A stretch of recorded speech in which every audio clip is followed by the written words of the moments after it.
If you think back to 20 years ago, the tool that we had to treat breast cancer successfully basically was chemotherapy.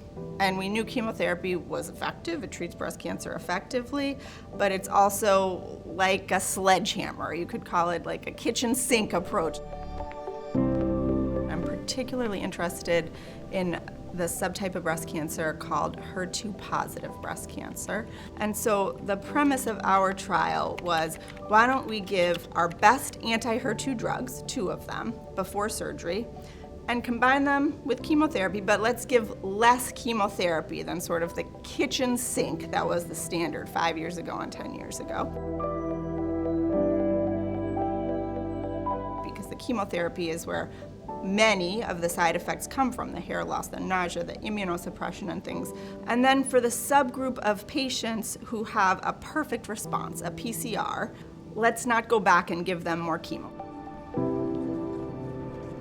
What we saw was that, as we expected, many patients, but not all patients, did have an optimal response to the treatment that we gave them before surgery. And then we saw that patients and their doctors were comfortable going on to give them more HER2-directed drugs, but no more chemotherapy in the postoperative setting, meaning patients have fewer side effects.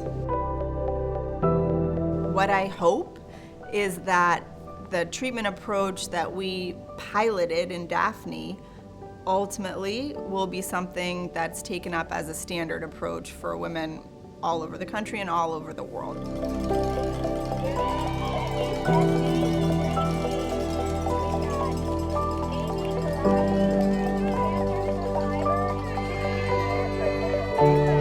Every time anybody talks about Terry Broder Breast Cancer Foundation, it just brings a smile to my face. It feels very, very personal. There's not a lot of mystery. It's just these are people who care about the cause, and then these are the people who are working on the research. Terry Broder, helped me from the very, very beginning of my independent career. I can't thank them enough for that, and I'm so glad to be involved with the organization.